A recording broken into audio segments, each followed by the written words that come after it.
Ito nga bang Magnolia Chicken Templado sa interesadong makuha itong si Ken Taffin mula dito sa Phoenix Jewel Masters. Alam natin si Ken Taffin ay isa doon sa mga top scorers ng Magnolia o ng Phoenix rather, at isa itong legit na 3-point shooter. At sa height niya na 6'4", pwede ito na wingman, kaya sa tingin ko babagay ito kay Coach Chito Victolero at sa kanyang lineup. Ito si Taffin ay bench player, ibig sabihin hindi ito starter dito sa lineup ni Jamaica Cherin, kaya sa tingin ko pwedeng bench player din ang ipalit dyan ng Magnolia Chicken Templados. Ang tanong na lamang ay kung sino. Alam nating lahat na itong Magnolia ay gusto magpalakas ngayon at pwede nilang makuha si Taffin para ma-resolve yung problema nila pagdating sa 3-point shooting. As it is, ang plano talaga ng Magnolia kunin itong si Arvin Tolentino pero hindi sila pinayagan. Kaya of course alam natin na baka sa Hinebra mapunta yan. So sa ngayon makikita natin na itong si Ken Taffin ang magandang option para dito sa Magnolia Chicken Templados. Hindi pa natin alam kung sino hihilingin kapalit ng Phoenix Jewel Masters dyan. Pero sa tingin ko pwede na si Rom De La Rosa o di kaya itong si Jackson Corpus. Dahil mahuhusay din naman ang mga players yan. At alam natin na Phoenix defense-oriented. Kaya hindi na nakapagtataka kung yan ang gugustuhin nila na maging kapalit nitong si Taffin. As it is ngayon, alam natin na mahusay. Itong si Ken Taffin talaga umiscore.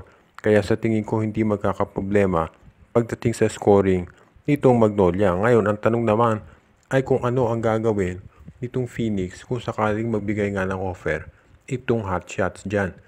May contract itong si Taffin. Isa siyang restricted free agent kahit mag-expire ito. Pero sa ngayon, kung maganda ibibigay ng Magnolia, sa tingin ko, mapapayag nila itong Phoenix Jewel Masters na ibigay si Ken Taffin. At syempre, malaki maitulong yan sa Magnolia. Kaano katotoo na interesado itong San Miguel Beer na kunin itong center ng Terra Firma na si Kmar Carino? Ito si Carino ay 6'8" at isang defensive stalwart. Kahit baguhang player pa lang ito, nakita natin kung paano siya dumepensa dito kay Junmar Fajardo do sa serye kontra Terra Firma. Medyo nahirapan nga si Junmar, minsan nga nasusupalpal pa to ni Carino. At yung ibang players ng San Miguel Bay nahihirapang umatake kapag nandiyan si Carino sa loob. Kaya sa ngayon hindi na nakagugulat na in demand ito. Hindi man heavy scorer to si Carino, pero kung ikaw ang San Miguel Bay, gusto mong makuha yan para pandagdag dito sa rotation mo at kinakailangan mo ng big man ngayon. Kaya asahan natin na itong si Carino ay magiging isa ito sa mga top assets ng San Miguel Beer kung sakaling makuha nila. Ang problema kasi ngayon, hindi naman yung pagkuha. Siyempre, anytime ibibigay yan ng Terra Firma dahil para silang Northport Batang Pier farm team ng SMC. Pero magiging problema kasi yung reaction ng mga fans. Dahil ngayon, parang nagustuhan ng mga fans yung laro ng Terra Firma. Kasi naging underdog sila at maganda yung kanilang core lineup. At kung sakaling i-trade nga itong si Carino o kaya itong si Go, si Stephen Holt, si Deliano, si Wami Tiongson, baka magkaroon ng negatibong reaksyon ng mga fans. Kaya asahan natin na magkakaroon muna ng pag-iisip itong management ng SMC kung kukunin nga nila. Kung sakaling mang makuha ng San Miguel si Carino, sigurado na meron silang ibibigay na ibang player na mas mataas ang value o kasing equal. Dahil syempre baka nga matakot sila doon sa magiging reaksyon ng mga tao. Katulad ng nakuha nila dati si Stan Hardinger.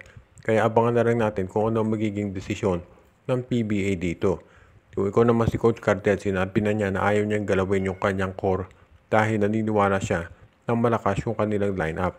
Kaya asahan natin na as much as possible, ito si Carino ay gusto niya na manatili dito sa kanyang lineup para mas malakas sila.